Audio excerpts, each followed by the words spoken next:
Welcome to the Unlocking Cultural Agility podcast, where we bring you insights and stories from some of the most advanced intercultural practitioners working around the world to help you become interculturally agile and succeed in today's culturally complex world. I'm your host, Marco Blankenburgh, International Director of KnowledgeWorkx, where every day we help individuals and companies achieve relational success in that same complex world.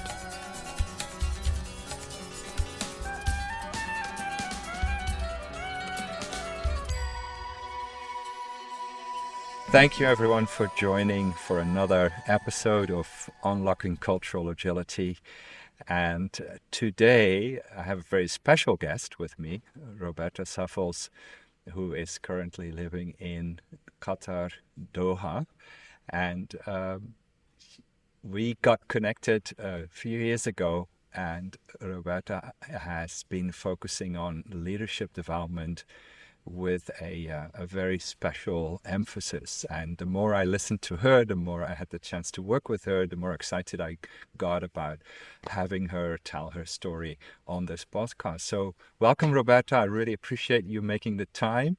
And I'm very much looking forward to this conversation because I think there's a lot that you contribute with your expertise into the world of intercultural agility. So welcome to this podcast. Thank you, Marco. It's been a pleasure to collaborate and to work together, and also for me to learn so much from you when it comes to intercultural agility. So I'm very excited that we get to have this conversation, and just for the content of the conversation itself, but then we get to record it and share with others. It's even more fun. So I'm Absolutely. looking forward to it. So instead of me introducing you, who's Roberta and what are you involved with? So I'm Roberta Saffels. I am Brazilian American based in Doha, Qatar, but I've been an expat for more than 20 years now, almost 25 years. And so I've lived in Europe, I've lived in the US, I've lived in Lebanon, and now in the GCC.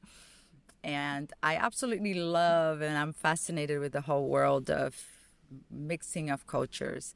My background is in psychology and positive psychology. I have a master's degree from the University of Pennsylvania and had the honor and the privilege of learning under the father of positive psychology, Dr. Martin Seligman. And it was an incredible experience, and it gave me a lot more tools and vocabulary to talk about the things that I'm already passionate about, which is human flourishing. And so, and then here in Qatar, I have my own business with leadership development and corporate trainings and doing some consulting around thriving company cultures. And so that's a little bit of what I do on top of being a mom of two girls that are lovely and keep me busy. And then also having family all over the world. My husband is American, so we actually are a multicultural family. So we get to practice some of this in our own household, which is fun. That last part seems to be a reoccurring theme in our network. I'm sure. Practice at home what you do professionally as well. Yeah. So you mentioned positive psychology. You focus on leadership development. So tell us a little bit more about that. What is positive psychology and what is it not? Maybe that might also be helpful. Yeah, tell us a bit more. So, excuse me. Positive psychology is what we call the scientific study of what makes life worth living. So we're looking at the positive side of life in terms of, if you think about psychology and the human psychological experience on a continuum, and I don't love the continuum too much, but I'll explain to you why. So traditional psychology tends to look at the human experience from the point of a zero, as they are not experiencing any psychological issues, to -10. So if I have a psychological issue, I'm experiencing anxiety, depression, you name it, that's where most, throughout the last few decades, where traditional psychology has really honed in and looked in and really researched and tried to understand and then come to remediate those symptoms, right? But there's a movement that started with, if you back it up, it's back to Maslow's and humanistic psychology. But Dr. Seligman has, we call him Marty, by the way. So Marty has, when he took on the role of the president of the American Psychological Association, that's when that shift started happening, looking at the human experience from the 0 to the +10. So looking at where, a regular person, what do they need to be doing to really experience thriving and to really experience well-being? Because they might not be depressed, they might not be anxious, but they might not be experiencing the fullness of life. So which we call that the languishing, right? That state of like, you're not really having issues, but you're also not living out to the potential of the life that you could have. And in this, as the studies progressed, as the science became more robust, it is clear that what gets you to 0 is not what is going to get you to +10. The skills are very different. The tools are very different. The strategies are very different. I mean, there's some that overlap, but most of them are going to be very different. And sometimes you can, for me, I can work with somebody that is experiencing anxiety and still help them flourish, but I'm not treating the anxiety. I'm helping build some of those other tools that are going to help them thrive while they manage the anxiety with other professionals. So that is a little bit of what positive psychology is. And I love to bring that into the leadership sphere. One of the reasons, I mean, I'm already passionate about leadership was before I did my master's, but the research is very clear that one of the most impactful relationships that affect our well-being is our relationship with our leader. And so if that relationship and that environment is not is not taken care of, is not cultivating, it's not creating these conditions for thriving, and there is friction, and that is actually correlates to really low levels of well-being and thriving. So I look at it from the impact. So if I help a leader understand and give them the tools, then there is a ripple effect of well-being and thriving that can be done because that person is able to then carry that into their work environment. Fantastic. Now, it's at face value makes a lot of sense. At the same time, an outsider who doesn't know the world of psychology might say, well, positive psychology, is that then, sweeping all the challenges under the rug and, whatever needs to be fixed, we won't talk about that. The pendulum could swim to the other side. You mentioned, -10 to 0, 0 to 10. Explain to us, what is the word positive? What is that in practice? What does that really mean? Do you forget about the negatives or the things that are not working? No, absolutely not. So a lot of people, some of the critique of positive psychology is that it's too Pollyanna, you're too naive, and the reality is not that. So when we think about it, I like to talk about it from the perspective of optimism. So a lot of people have misconceptions of optimism. But optimism is actually looking at a situation as is, not pretending it's not, and believing that things are going to get better. Yeah. And then you can bring in hope theory, which is not only the belief that things can get better, but looking at what can I do to influence the situation to make it better, and finding diverse pathways to get there. So to some degree, it's actually quite the opposite. It's because when we make the distinction between optimism and pessimism, optimism is an approach mechanism. I go towards the problem because I believe the problem can be dealt with and we are going to deal with it. Whereas pessimism thinks that the world is going to collapse and there is no hope. So it tends to have an avoidance mechanism where then I'm not going to even go there. And that's why very conservative in terms of not wanting to take any risks, because the there is no resources to overcome the problems and the difficulties. So it's actually quite the opposite.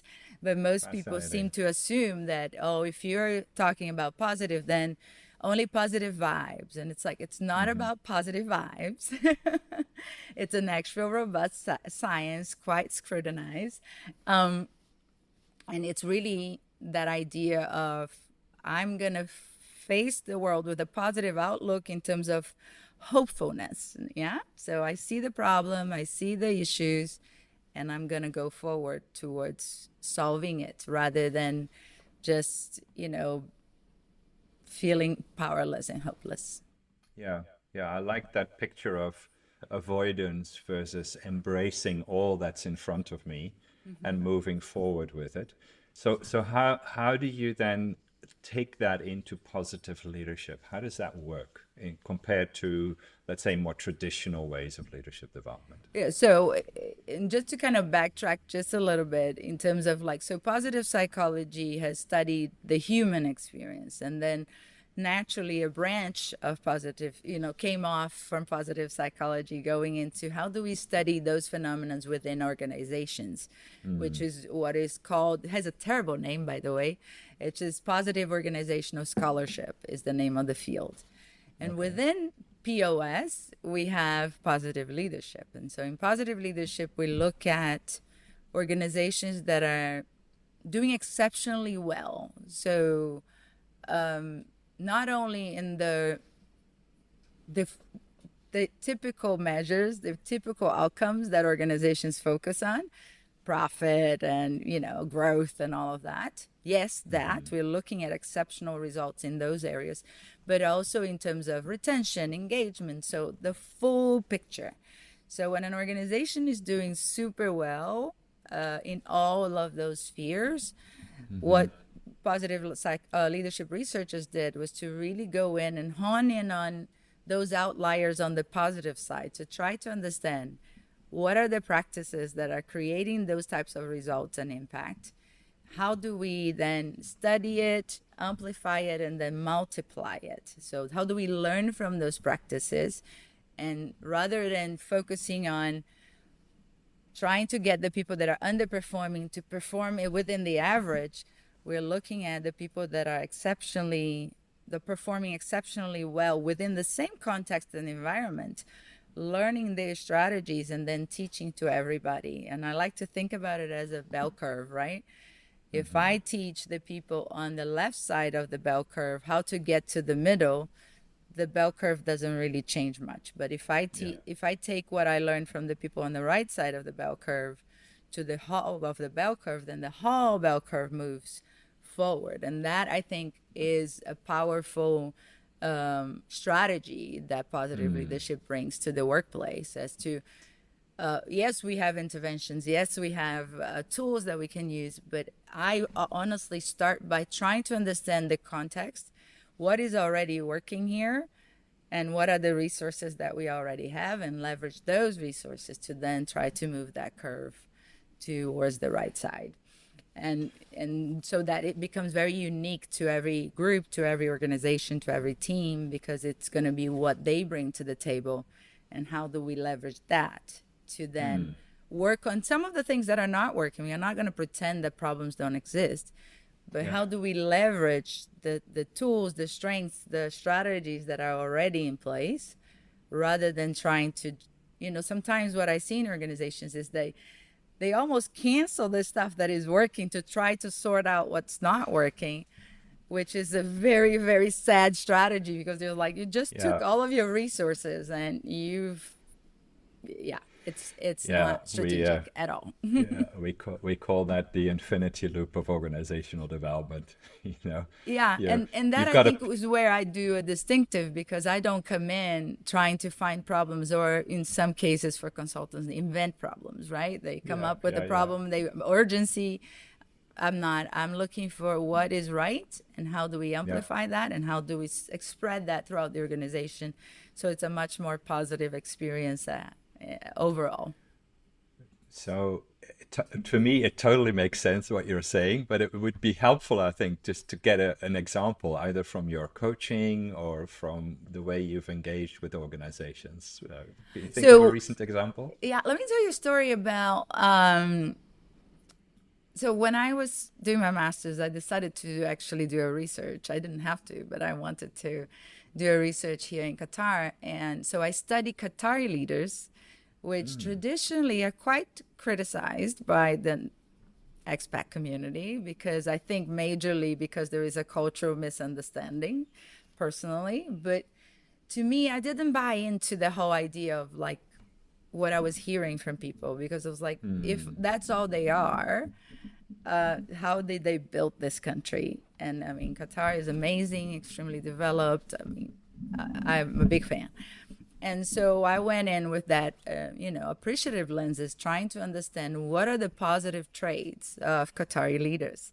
And it was Fascinating. fascinating Right. because just having those conversations, people were just so much more welcoming and themselves went so much deeper in the Ah, conversations.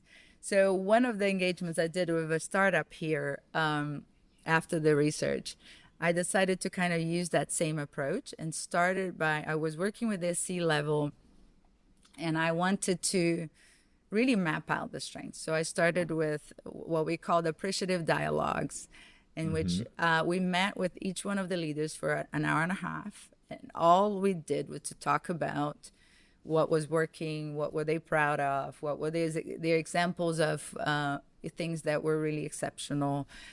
But it still blows me away at how in an hour and a half we got to so much depth of their experience and even some personal things that they shared that I was like I still to this day find it really fascinating that coming in from that route of appreciating, honoring, and really looking at the individual from the perspective of a resourceful being that has already dealt with a lot of things and comes into the environment with a lot to give and to try to bring that out and name it and really appreciate it, how that has become such a big open door to then the interventions that we bring later, which then are a bit more on the let's adjust some of these things that might not right. be working. And so we look at the perspective calibrating some of those strengths that we find.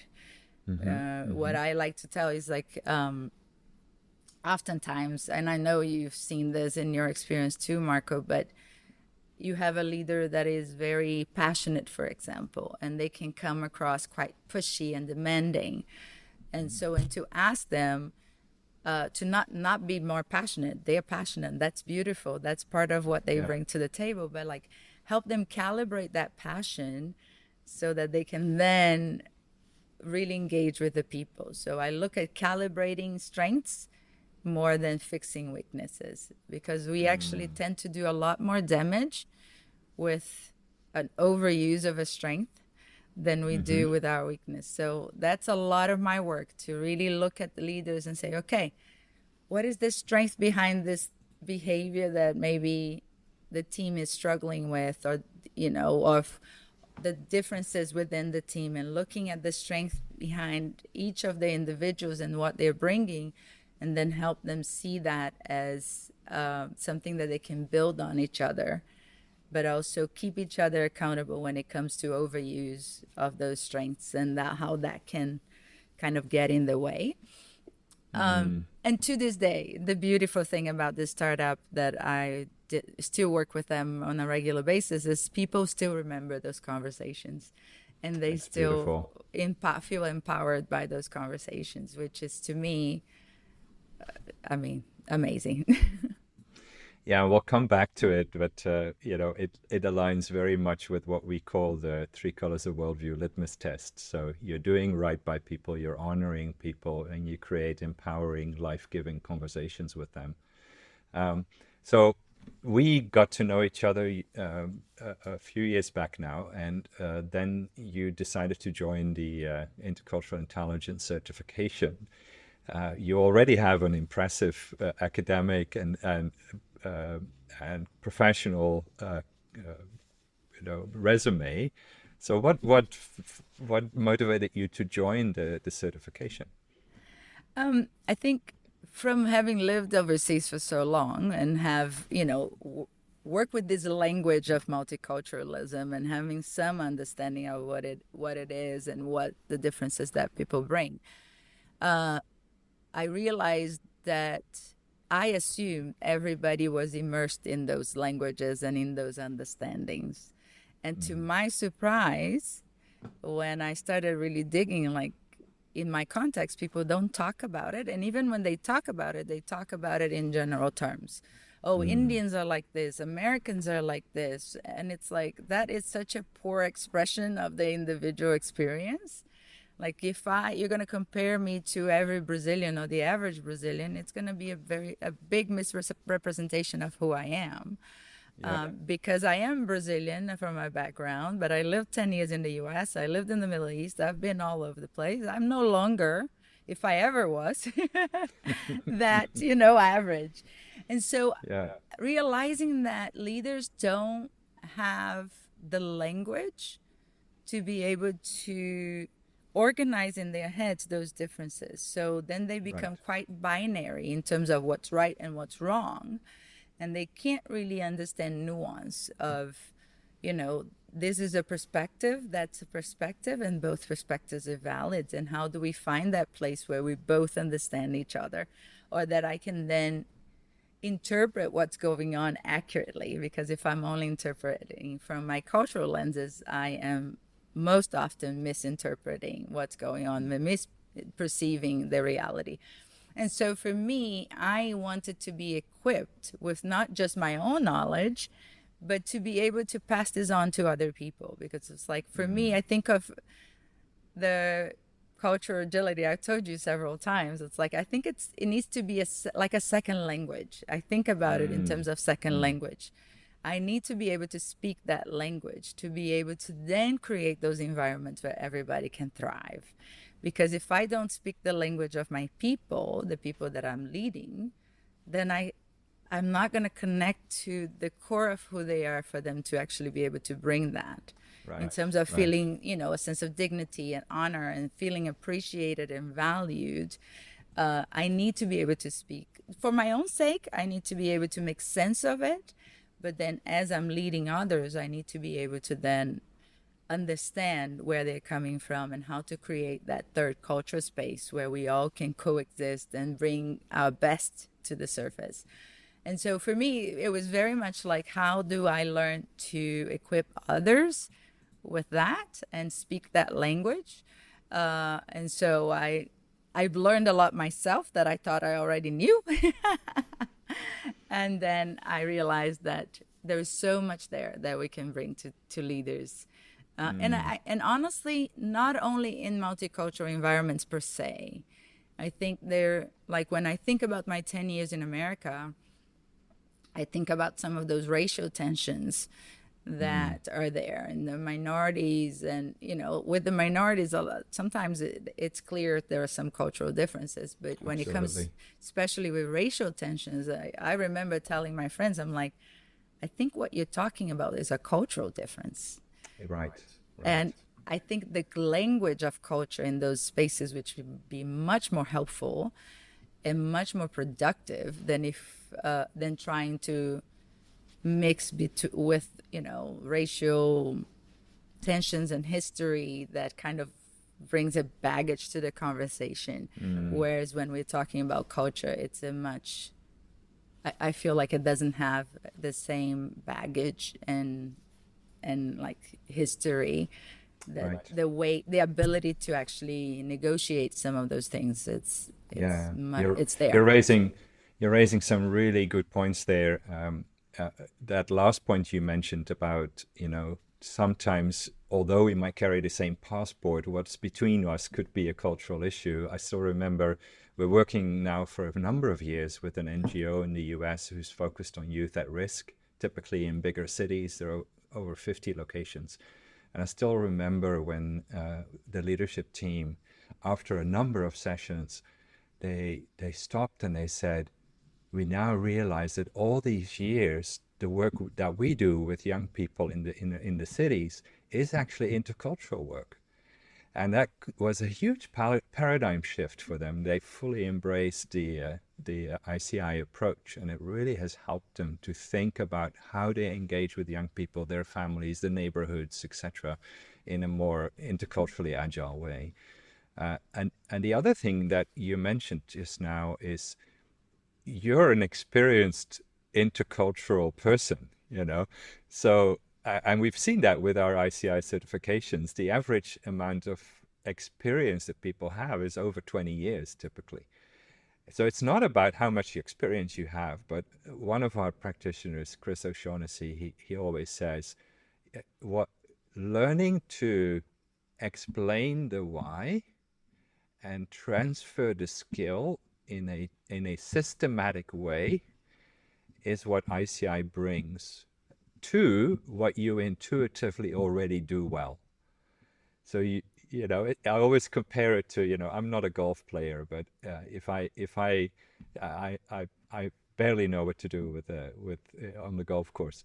But if I meet somebody who's really, really good in golf, but it doesn't know how to break it down into little steps for me and explain the why, and here's how you start and here's how you keep going, then I will never learn how to play. And I find the same with ICI. It's breaking it down, creating a neutral language, and using that then to enhance your own ability and your own experience, but also transfer it, as you said. Yeah. Now, And a lot of what we do in coaching is naming the issue to then have agency over it. right. And I think with the language of intercultural agility, you're able to then, identify what is the dynamic that's happening, what is going on here, and then to have that ability to then manage it. If you don't name it, you can't manage it. You can't self-manage if you don't understand what's Yes. going on. And Yeah. so when you actually, and then being able to teach that to others, it's fascinating to me every time I talk about the three colors of worldview, which is, it's an easier thing to explain.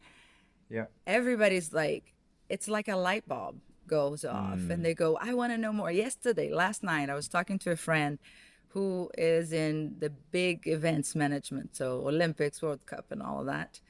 And she told me, like, I want to know more about this thing that you keep talking about, this honor shame thing that you keep talking about in this context, because I want to be able to understand the people I'm around. And I was telling her, like, well, you need to come to one of the trainings so that you understand deeper, and we need to do an assessment so that you can understand where you're coming from. But just people are hungry for that understanding. And that just gives us a very structured way of teaching them how to look at the world around them, how to look at themselves, and it's powerful. Now, positive leadership, when you bring those two worlds together, the intercultural and positive leadership, positive psychology and leadership do have their roots more in the West. So on a three colors, if we use the three colors of worldview language, that's much more of an innocence, guilt, a right, wrong way of thinking. Maybe, I'm not the expert, you're the expert here, but just thinking about it, is it more individual accountability versus community accountability? It's very much, creating a voice for people, even just the examples you gave earlier on, creating opportunities for people to tell their story. You used the word agency. That's very much an innocence, guilt-oriented word, individual accountability word. Is it bias as a field? What could you say to that? I think it's changing. I think there is a bias because the research is mostly has been done, historically in the West, although there's quite a bit more happening now in Asia and in the Middle East, but it's still heavily Western centric. And so the research subjects are also Western, so that tends to be. But the field is changing, which I find fascinating because the whole concept of individualism is being challenged. So when we think about the model of well-being from the basic motto from Seligman is PERMA, which is positive emotion, engagement, relationships. And he will tell you, if you have to choose one, choose relationships. And that is the one that is the most conducive to well-being, quality of your relationships. And so I think the research is actually shifting and realizing that more communal experience has a lot of wealth in it, and it's quite powerful. But they are learning the language for it. They don't have language for it, so they would actually benefit from learning about intercultural agility and that language, because they are trying to like right now it's the big thing is like, you are not an island, you can't live in isolation, you need to have a community, especially the US that strive for individualism and that on guilt innocence push has left people neglected. And so you have the loneliness epidemic in America, where even the former US Surgeon General did a whole, like, he pushed for well-being and their well-being agenda. So there is definitely that push, and when it comes to agency, that is a lot interpreted into the individual agency. But I was fascinated. I was with a friend not long ago. I was in Dubai actually for a refresh for my coaching skills, and we were all people from different cohorts of the same company.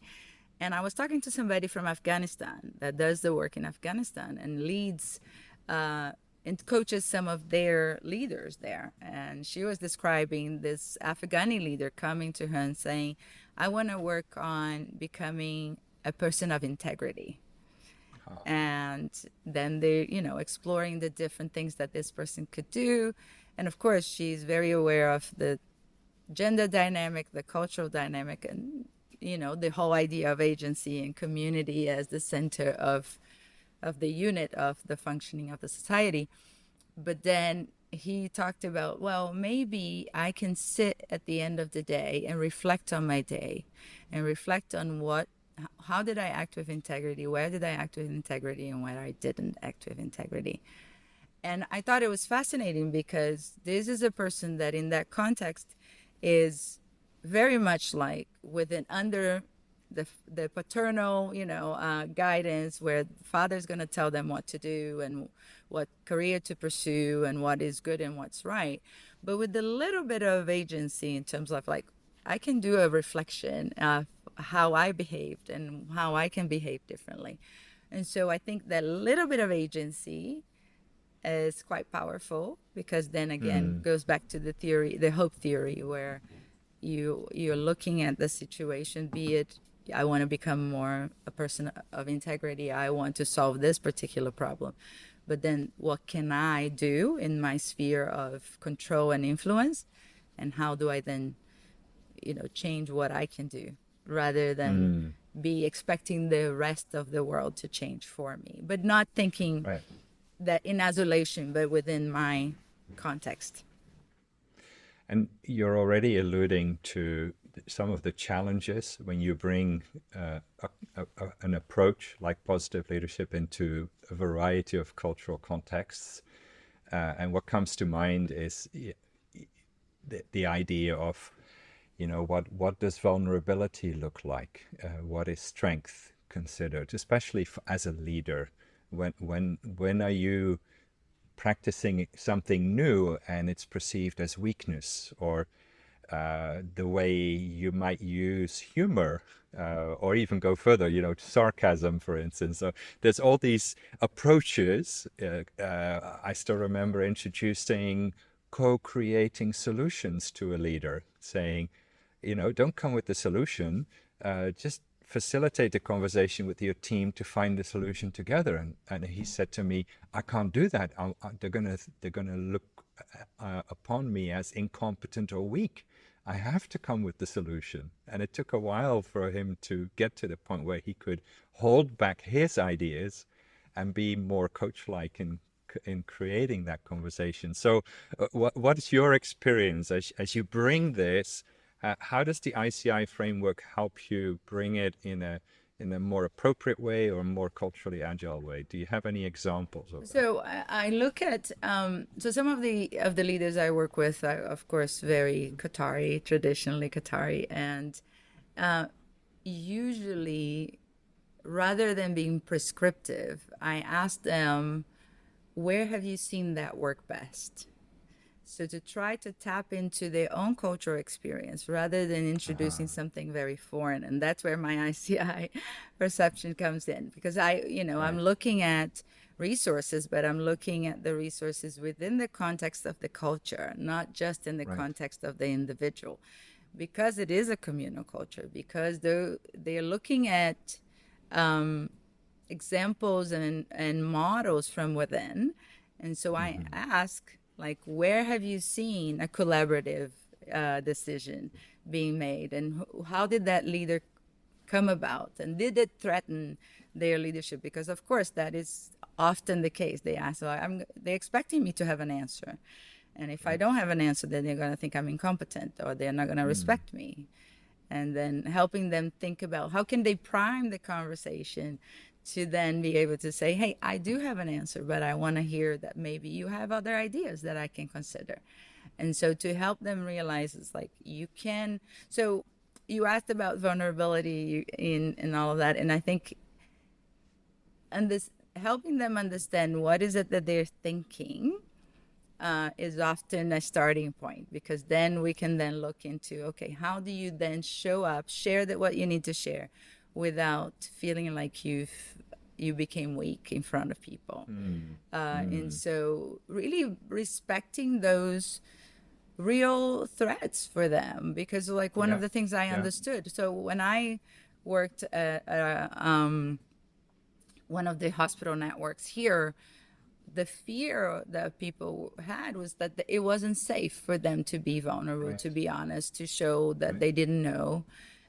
And that was a genuine fear, because it was not a psychologically safe environment. And so we had to work within that context as to, like, how do you create that bubble within your team of the best conditions for thriving, being very aware that this might be threatening to your very existence in this context that doesn't reward that, right? And so to help them find mechanisms, and to, right, a lot of the leaders, you're asking for story, a lot of the leaders was about helping them prime the conversation that placed them with credibility, yet trying something. And often when I teach coaching to one of the big companies here, one of the aviation teams, and they often say, like, my team wants me, they're going to find it really weird that I'm not giving them answers. Yes. Yeah. And I'll tell them, you can tell them that you've learned a tool and that you're trying this tool. And if they can entertain you with that tool now, like, I'm going to try something new that I want to see if it works. And then at any moment you can go back to your default, but that gives them it tells people you're not just messing with them, or you're mad at them, or you're trying to catch them, because that was the big thing. They're going to think I'm going to try to catch them. It's like, no, you have to be upfront about your intention, so that then they know that they are actually a part of something that is safe. And so helping them acknowledge what is the risk, and then finding those, and there are real risks within that context. Yeah. But if I think about it in the West, I'm not incompetent, so therefore I'm not going to worry about it. But the reality in an honor shame environment is, it doesn't matter if you're competent or not, you need to be perceived competent, right? Yeah. So how do you are then bringing in those practices, yet preserving that honor and that credibility that you need to have, that is built differently here than it is in other parts of the world. And what you're describing really does require that interculturally agile language and framework of thinking, because as I'm listening to you, I think a copy paste approach would never work. So you have to gently, maybe even slow it down a little bit, even for yourself as a professional, and just find your way into what the reality is for the group or for the client, and then come alongside them in their reality and help them move forward. So in that way, ICI can assist you as a positive leadership expert. But what about the other? Because we have 700-800 ICI practitioners around the world in 55 countries. How can positive psychology in general, or positive leadership, how can it help ICI practitioners? What would you say to that? I think the language of culture is a very important language, but it doesn't solve all the issues we have, right? Yeah, Having that language is a just starting point. And so when I think about positive psychology coming into an environment like Afghanistan, and that tiny little bit of agency that it could give to that one person, but just, sitting there and being able to have the hope theory in their mind, as a coach in this case, having hope theory in their mind, and saying, okay, how do I help this person feel that they have efficacy, that they can intervene in the sphere that they are able to control? How do I help this person identify some pathways, some ways of dealing with this and finding a way forward in this situation? So that concept in itself is quite powerful, and it can be adjusted to any culture. So it's a tool, and it's a concept and a theory that you bring in, and then you use it within the culture, right? It's the same with optimism, that we're gonna look at what are they hoping for within that culture. What are the problems that they are dealing with without comparing if that would be a problem for me. It doesn't matter if that would be a problem for me, or if that would be something I would struggle with. In their experience of their context and reality, this is something that is really a barrier. And so how do I use those interventions in a way that can move them forward? The same with relational intelligence, looking at how do they understand the power of strength spotting, which is, for many cultures, it's a very foreign concept. You're very much a critic. You don't, affirm. Some cultures, you never heard "I love you," right? And then you are with Americans that love, their Starbucks. And I do that because I do love my Starbucks, so I can say that. But I remember when I first moved to the US and everything was, I love you, I love this, I love that. And I'm like, we met 2 hours ago. I think you're cool.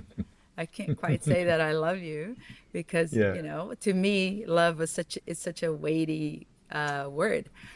But can I help with whatever language that I learned, that I decide to use in that context, help people find a way to identify what the other brings and the value that they add from in honoring their background, their story, and their humanness, and seeing that as an asset rather than a difficulty and a barrier we need to put up with, right? And I think that is probably the most powerful, because that is something that I've seen. It's like people are hungry for that affirmative and appreciative lenses, and absolutely, I think that's a universal truth. Need.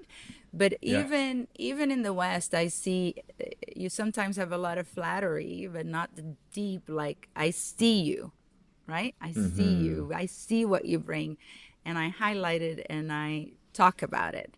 And that tends to bring forth more. People want to offer that more. And that is one of the tools that I see working really well in environments. And that's where I think positive psychology can help. And I can say, being part of the conference that you organized in Doha, and bringing that positive leadership story, you could feel the energy in the room. how it lifted the both expats as well as the Qataris themselves. It was actually, evidence that people are longing for somebody affirming what is done well and what is positive. And it was really, I really am grateful that I had the chance that you invited me to come and join. And then it's be great. Yes. And then, after that, actually you joining the KnowledgeWorkx network as well. So as a KnowledgeWorkx partner. So we're very much looking forward as to how that will unfold the rest of this year and the future. And part of that, you also already then announced that you had a desire to start a leadership academy. So tell us more about that, because I think that's a really exciting project. Yeah, so we're in the trenches right now, putting together all the pieces and hoping to launch in this fall, in September, October. But we're looking at one of my frustrations, and I think we've talked about this a little bit, is that I'm called into organizations and I do a one-off, sometimes, a series of workshops, but I don't have a lot of, as an external provider, I don't journey with the people usually to get them from A to B to C to D.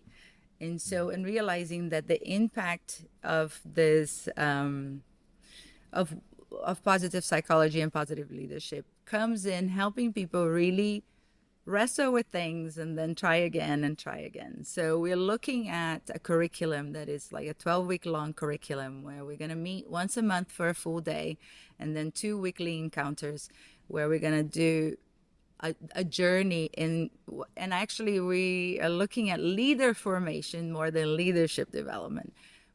Our leadership comes out of who we are. And so the leader needs to understand how they function, how their story play a role in their decision making and in how they show up in the world. But then how does that then influence how they relate to others and to their teams, and how they can come out of that alignment with understanding who they are and how they want to be perceived to lead the impact that they want to drive. And so it's going to be a 3-module process. And then the exciting thing that we are developing to go alongside this is an AI support. It's not quite an AI chatbot. It's more like a priming and nudging coach that is going to be helping them wrestle through the content and how to apply it within their context. And so that is going to be there. We're doing our pilot program now in the fall. We're going to have about 25 leaders walking with us through the journey, and we're going to be doing all the metrics to see the real impact.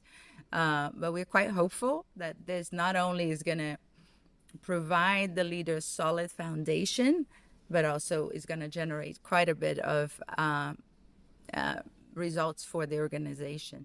And more important than ever, in this context of constant change and not knowing what the future holds, and everybody's living in this uncertainty that only becomes more uncertain, having leaders that have strong foundations and operating out of those strong foundations is essential, because an insecure leader causes quite a bit of damage.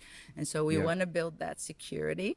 And so that is a very exciting thing that's happening and that we are building. And then later we will expand into other countries. We are starting in Qatar and plan to go to Saudi next year with this program. But there will be lots of other things that are going to come up as part of this knowledge hub.